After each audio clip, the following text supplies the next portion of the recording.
Oi pessoal, tudo bem? Vamos aqui tratar de mais uma videoaula, mais uma matéria de Direito Penal.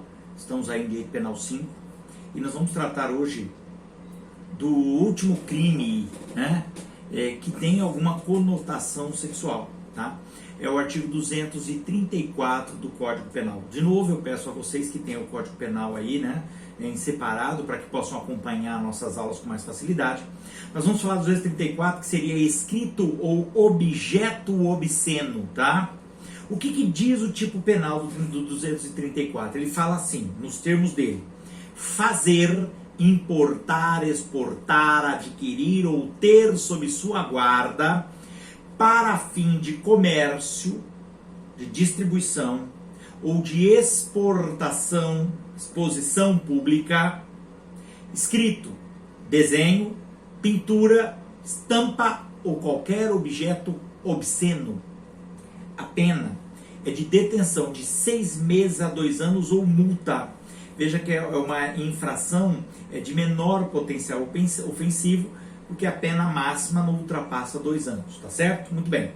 Aí, os seus incisos no parágrafo único colocam o seguinte: incorre na mesma pena quem vende, distribui ou expõe à venda ou ao público qualquer objeto referido neste artigo.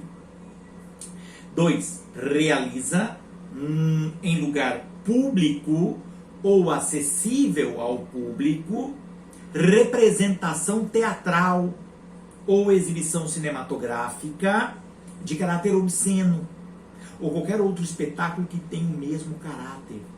O terceiro, realiza em lugar público ou acessível ao público ou pelo rádio audição ou recitação de caráter obsceno. Veja que são várias condutas, doutor? Várias condutas, tá? O 233 falava de ato obsceno. Aqui é um pouco diferente.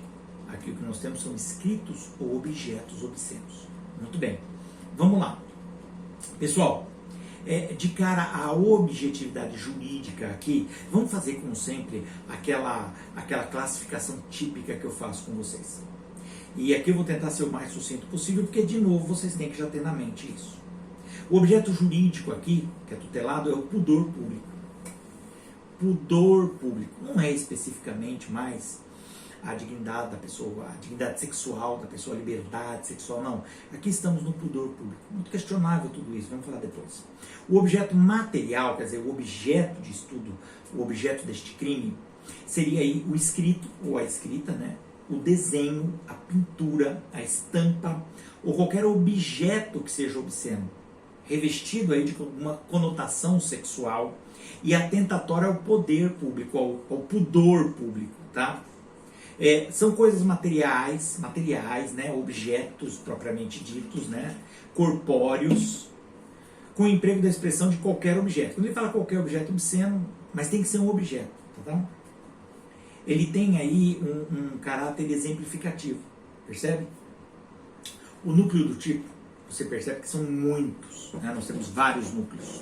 Fazer, importar, exportar, adquirir ou ter sob sua guarda, tá?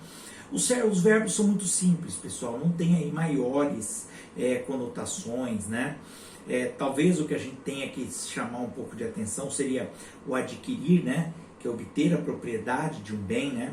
Seja a título oneroso ou gratuito, viu? Que pode ser uma doação. Então, adquirir seria através de doação também. Ter sob sua guarda é possuir a coisa em depósito para utilização agora ou futura.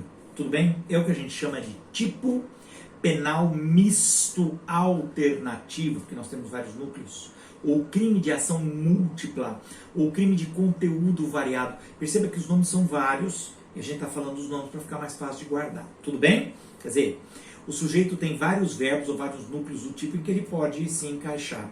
E aqui, veja bem, se ele realizar um deles, já está configurado o tipo. Se ele realizar vários verbos, vários tipos penais ou vários núcleos previstos no verbo, nós teremos um tipo único, um crime único.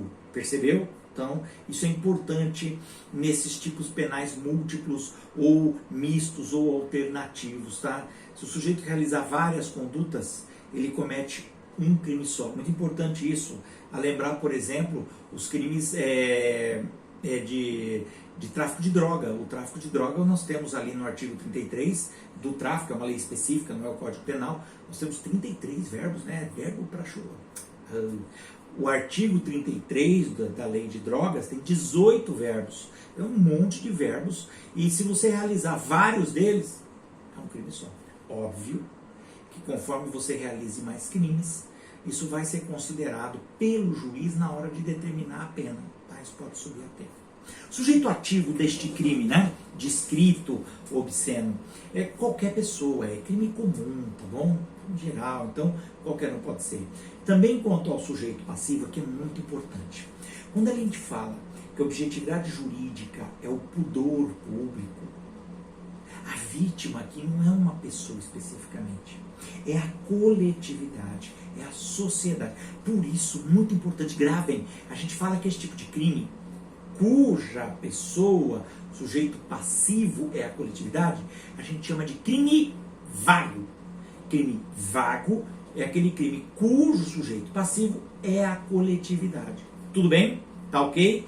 Claro, você pode ter aí de forma imediata, de forma secundária, uma pessoa que é atingida no seu pudor pessoal, tá? Mas na verdade, de forma imediata, primária, é toda a coletividade. Legal? Bacana? Muito bem. O elemento subjetivo aqui é o dolo. Com uma situação especial, específica, uma finalidade especial de agir, que a gente chama de elemento subjetivo específico. Então não é um dolo comum, tá? Antigamente a gente chamava isso de dolo específico, tá bom? Você tem o dolo genérico e o dolo específico. O dolo específico quando você tem uma finalidade especial que está no tipo penal. Lembra bem, tem que estar no tipo penal. Hoje não se chama mais de dolo específico. A doutrina moderna fez um backup, bonito isso, né? E hoje chama isso de elemento subjetivo específico. Tá bom, tudo bem, paciência, ainda é o dolo específico, tá bom? Com a expressão, quando ele usa no tipo penal a expressão para o fim de comércio, de distribuição ou de exposição pública. Então tem essa conotação especial, essa finalidade especial. Tudo bem? Não tem modalidade culposa, então só o dolo. Tudo bem? No elemento subjetivo. Boa! A consumação. Interessante a consumação, pessoal. Aqui nós temos o famoso crime formal. Crime formal. Ou de consumação antecipada ou de resultado cortado, como costuma falar o maçom, tá? Ele consuma-se com a realização de qualquer das condutas que estão descritas no tipo penal, independentemente de produção de resultado naturalístico. Percebeu? Não precisa ter nenhum resultado naturalístico. Ou resultado naturalístico é aquele que traz alteração no mundo fenomênico. Nossa, mais um daqueles palavrões bacanas que tem direito. Exato. Você tem uma consequência palpável, visível, que se verifica na natureza. Não, aqui é crime formal. Uma das condutas, um dos verbos foram realizados, pronto, já temos a consumação do crime. Tá bom? Beleza? Bacana? Não precisa de resultado naturalístico, pois a lei utiliza aí a expressão para o fim de comércio, ou distribuição, ou exposição pública. Para o fim, eu não preciso comercializar, não preciso vender nada. Eu não precisaria distribuir e nem precisaria efetivamente haver a exposição pública. Se a intenção é para haver a exposição, mesmo que não haja, pronto, o crime está consumado. Tudo bem? Isso é o que a gente chama de crime formal. O escrito ou objeto obsceno também é um crime de perigo abstrato. É, crime de perigo. Aquele em que você efetivamente não atinge o bem, não lesa o bem jurídico. Pois a lei presume a probabilidade de uma ofensa ao poder público. Você não precisa efetivamente ter a lesão. Tudo bem? É dispensável. O que você tem aí é uma possibilidade, uma probabilidade que haverá lesão ao bem público protegido. Tudo bem? Isso que a gente chama de crime de perigo. E aqui no caso, perigo abstrato. Lembram lá, nós já vimos isso atrás, lá no primeiro ano. Se você não está lembrando, volta, pega um livro da parte geral, dá uma olhada em crimes de perigo. Você vai ver que tem crimes de perigo abstrato, crimes de perigo concreto, crimes de dano. Então, o crime de perigo é diferente justamente desse crime de dano, que traz uma lesão obrigatoriamente. É muito comum um crime de perigo sendo um crime formal. Tudo bem? Bacana? A tentativa. Olha, é possível tentativa, porque afinal de contas é um crime, pelo menos em tese, plurissubsistente. Quer dizer, você tem um iter criminis que pode ser fracionada a execução desse crime. Se pode ser fracionada, então é possível a tentativa. Tá bom, beleza. A ação penal aqui, ela é pública incondicionada. É até algo estranho, vou explicar já. Mas é penal pública incondicionada. A Lei 9.099, a Lei do Juizado Especial Criminal, sim, ela se adequa aqui. Você pode utilizá-la diante do máximo da pena privativa e liberdade combinada, que são de 2 anos, né? O escrito ou o objeto obsceno, ele constitui-se numa infração de menor potencial ofensivo, logo é de competência do Juizado Especial Criminal e é compatível com as benesses, né, com as facilidades, os privilégios da Lei 9.099. Assim sendo, a transação penal, o rito sumaríssimo, tudo bem? Tudo de acordo lá com a 9.099, tá certo? Então, fazendo aquela classificação básica que a gente tem, é crime simples, um único bem jurídico ofendido. É crime comum, porque é praticado por uma única pessoa. É crime formal, ou de consumação antecipada, ou de resultado cortado. Por quê? Porque consuma-se com a prática de qualquer um dos núcleos, ou dos verbos, né, descritos no tipo penal, independentemente da superveniência ou não de um resultado naturalístico, já falamos. É de perigo abstrato, ele presume situação de perigo ao bem jurídico, é de forma livre, porque admite qualquer meio de execução, você vê que é escrito, gravura, filme, foto, um monte de coisa, muito bem. Em regra, ele é comissivo, isto é, exige uma ação. Né? É crime vago. Por que é crime vago? Por que é crime vago? Porque o sujeito passivo é a coletividade, isto é, o sujeito passivo não tem personalidade jurídica. Isso é uma outra explicação para crime vago, viu? Coletividade, quem é a coletividade? Não tem uma personalidade jurídica. Lembrou um pouquinho de direito civil, né? Então, justamente. É instantâneo, pelo menos nas modalidades dos verbos fazer, importar, exportar e adquirir. Ele será um crime permanente quando você ter sob sua guarda. Por quê? Porque enquanto ele estiver guardado ali, é crime permanente, tá bom? Ele é unissubjetivo, porque uma única pessoa pode realizar esse crime. Ele é unilateral, né? Porque uma pessoa só pode fazer, não precisa de duas. Ou que também é chamado de concurso eventual. Quer dizer, pode ter mais pessoas para realizar? Pode, mas um só resolve. Concurso eventual de agentes, tá? Muito bem. E ainda plurissubsistente. Por quê? Porque ele pode aí ser fracionado em vários atos, tá ok? Então bacana, muito legal, muito bacana, muito bem. Pessoal, nós temos aí algumas figuras interessantes, porque ele coloca no próprio penal algumas palavras extras, algumas coisas que vão além. Quando ele fala, por exemplo, de representação teatral, teatro, que é a interpretação para o público, né, mediante cenas de uma história fictícia ou verídica, pode ser, tanto faz. Outra, exibição cinematográfica é o filme, é a película produzida para o cinema, tá bom? E o legislador, ele usa o que a gente costuma falar de uma interpretação analógica ou intralegem, quando ele falou qualquer outro espetáculo. No caso, ele se refere aí a eventos similares, que sejam parecidos com teatro ou com a cinematografia, tá bom? Cinema, tá bom? Então, todos eles aí podem se encaixar desde que haja o caráter obsceno, tá? Que atinja a moral, o pudor público, tá certo? Na esfera sexual. A recitação, a audição que ele fala, é você fazer as pessoas te ouvirem. Então você pode recitar um poema erótico, pornográfico, né? A recitação, que é a leitura de um texto em voz alta, clara. Muito bem, nós estamos aqui recitando a aula, né? Muito bem. Cuidado que Você tem no ECA, Estatuto da Criança e do Adolescente, como sempre, é preciso tomar um certo cuidado, você tem o artigo 240, 241, 241A, que também trata desse tipo de conduta. Então tome cuidado, se envolver menor, você não está mais no Código Penal. Você poderia ir ao ao ECA, que traz alguns crimes específicos. Se essa produção de filme, de filmagem, de fotografia, de registro, de imagem, de cena de sexo, pornográfico, se envolver criança ou adolescente, vá para o ECA. Tá? E lá a pena pesa. Porque só para você ter uma ideia, o 240 ele fala que a pena, caso você produza alguma coisa, faça esse tipo de coisa, filme, fotografia, com menor, a pena é de reclusão de 4 a 8 anos e multa. Então, é que a coisa já pega bem mais pesada, tá ok? Beleza, bacana, e tá certo, tem que ser assim mesmo. Veja, o que eu queria colocar aqui para vocês com relação a isso, pessoal, eu deixei para falar agora no final, e por isso eu fui mais rápido com essa temática, é que sejamos bem honestos, né? Esse tipo de crime é um crime que, na visão de muitos autores, e eu concordo também, o escrito objeto obsceno é um crime que já deveria ter sido revisto pelo legislador.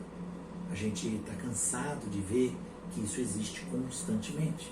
Se você for uma banca de jornais, de revistas, você vai ver revistas pornográficas com mulheres nuas. Você tem diversas novelas em horários que são inclusive para criança, para adolescente, em que você tem cenas que são eróticas, para dizer pouco, quando não sexuais, né? Mas eróticas. Você tem filmes expostos à venda e para aluguel, muitas vezes, antigamente em casas de vídeo, né? Lembra disso? Hoje a gente já não tem mais isso, né? Você alugava o DVD, fazia um filme, mas isso existia. Você ia lá e você tinha uma área dentro da locadora de vídeo, uma área sexual, de pornografia. E que, apesar de haver uma portinhola, qualquer um entrava ali para olhar.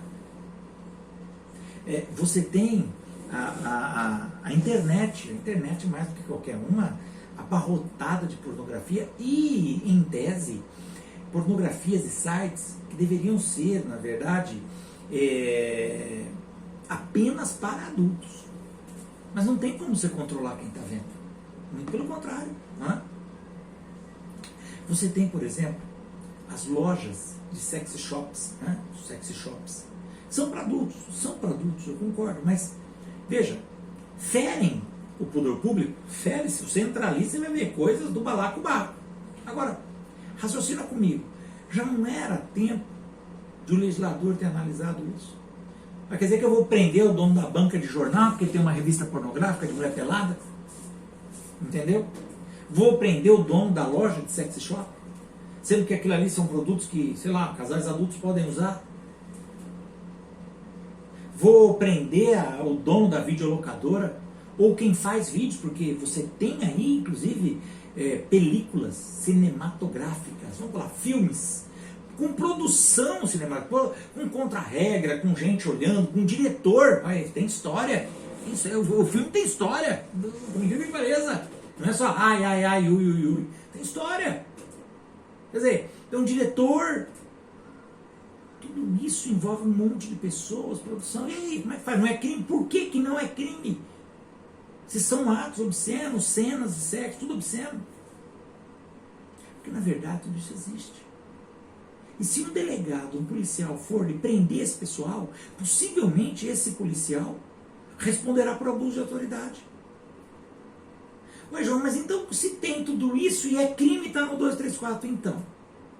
Para resolver esse problema, o intérprete da lei penal se utiliza de um princípio de direito penal, nós já comentamos muito ele lá no primeiro ano, voltamos ele agora, veja, o princípio da adequação social. Está lembrados disso? Pelo princípio da adequação, conclui-se pela ausência de tipicidade material de comportamentos incriminados. Veja, quando a gente volta lá no primeiro ano, e eu estou aproveitando para isso, se você voltar no primeiro ano, você vai lembrar quando nós falamos de fato típico. O fato típico, que é um dos elementos do crime, o fato típico é composto de tipicidade, de fato típico, O fato típico tem conduta, resultado, nexo causal e tipicidade. Estão lembrados disso? Estão voltando. O que é o crime? Na teoria clássica tripartida, crime é fato típico, antijurídico e culpável. Beleza.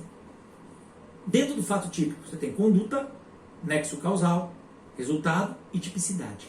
Dentro da tipicidade, você vai lembrar, nós temos a tipicidade material e a formal.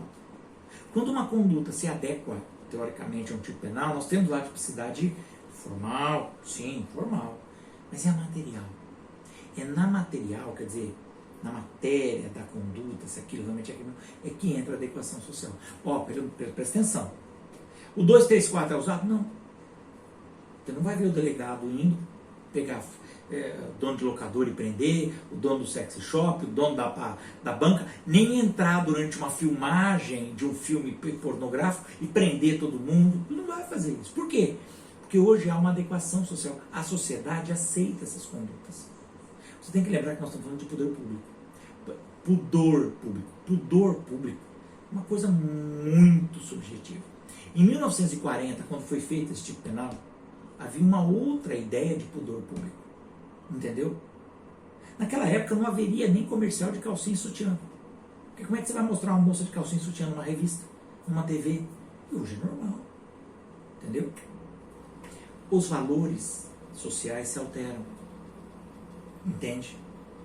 O próprio pudor público se alterou, os costumes se alteram. Então hoje você necessita utilizar o princípio da adequação social para não transformar essas condutas todas em crime. Onde você atinge a tipicidade material. Formalmente é crime, mas materialmente não. Com base no princípio da adequação social.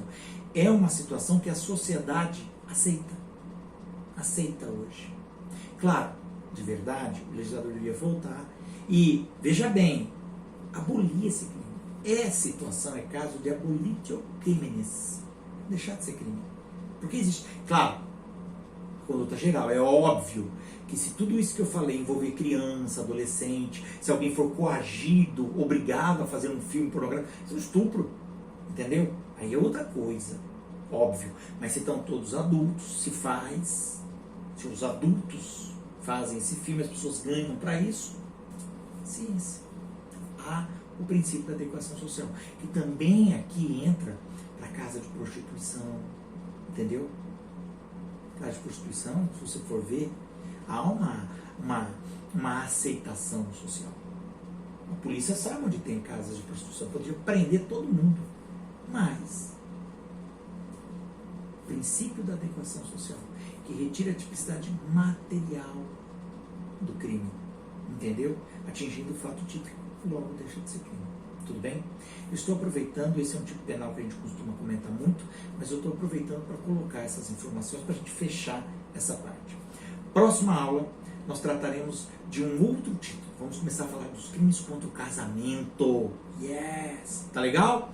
Forte abraço a todos, bons estudos. Procurem ler algum material a respeito, tá? Vocês têm muito material sobre isso aí, em qualquer livro vai trazer essa matéria. Eu aconselho o Nutt, Guilherme Nutt, tem um trabalho muito interessante sobre isso. Quem puder, dê uma lida nele. É pequeno, não é muito grande não, pessoal. Poucas páginas, eu aconselho o Guilherme Nutt, tá bom? Forte abraço a todos, até a próxima aula, ok?